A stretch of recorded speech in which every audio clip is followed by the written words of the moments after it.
Good morning everyone and welcome back to the channel.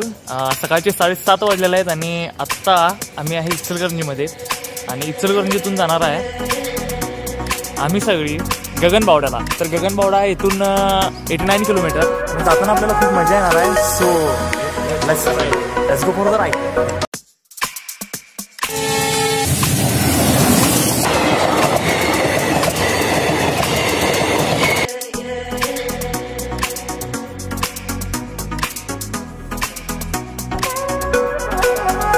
जबरदस्त मिसळ, एकदम कडक टेस्ट।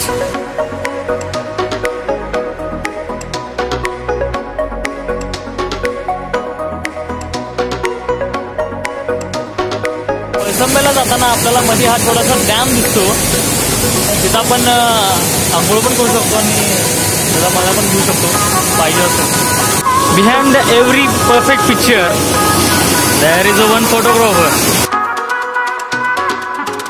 तर पैसंबे या ठिकाणी आपण इथं पोहोचलेलो आहे। इथं पुरातन काळातील मंदिरं इथं आहेत, म्हणजे भरपूर मंदिर आहेत, दत्ताचं किंवा गणपतीचं वगैरे मंदिर आहे। तर कसं आहे आपण एक नजर आता बघून घेऊ। हे गणपतीचं मंदिर आहे।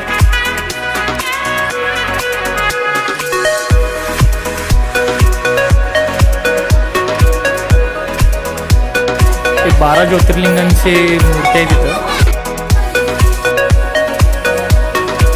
तर आत्ता आपल्याबरोबर आहेत यशवंत गुरव, जे इथले गुहेतले महाराज आहेत, ते आपल्याला या ठिकाणामधील या वास्तूबद्दल थोडीशी माहिती सांगणार आहे। आता आल्यानंतर इथं गणपतीचं मंदिर आहे, तिथून असं 12 पिंडे आहेत। इथं 12 पिंडे झाल्यानं आतमध्ये पिंडे आहेत, त्यांना आधी शिकवून घालते।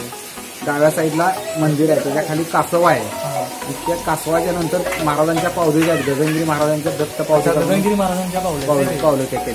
ज्या दिवशी समाधी घेतली त्या दिवशी गगनगिरी महाराजांच्या भक्तांनी पावले केलेले आणि ह्याच्यावरती आणि ध्यान मंदिर आहे।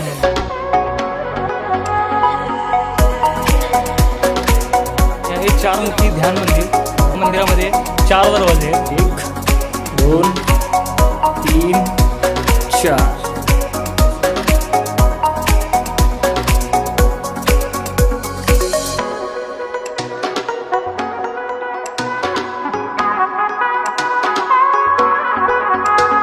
तर फायनली 2:15 वाजता आपण पोहोचलेलो आहे गडावर। त्या गडावर गगनगिरी महाराजांचा एक आश्रम पण आहे।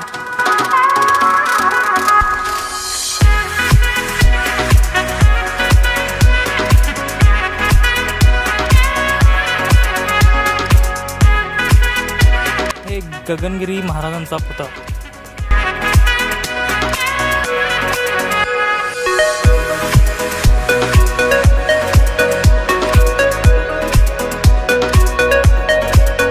किल्ल्याच्या प्रवेशद्वारातून आपण जेव्हा आत येतो तेव्हा गगनगिरी महाराजांचं मंदिर दिसतं, पण तिथं कॅमेरा अलाउड नाही आहे, त्यामुळे तिथलं काही शूटिंग करू शकलो नाही।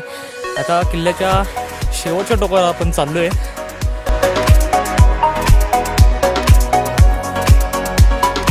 आणि हे आहे गैपीनाथांचे समाधी मंदिर।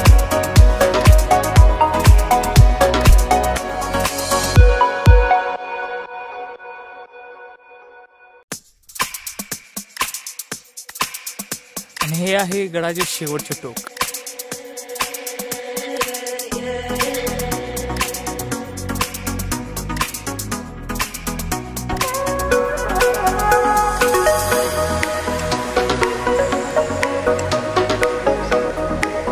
हे धरणाचा दरवाजा, असे 3 दरवाजे आहेत या धरणाला।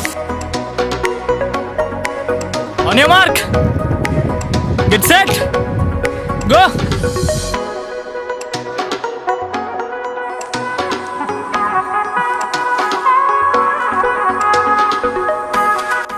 तर इथंच थांबूया आपण आजच्या व्हिडिओला।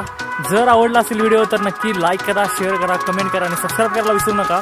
भेटूया नेक्स्ट ब्लॉगमध्ये, तोपर्यंत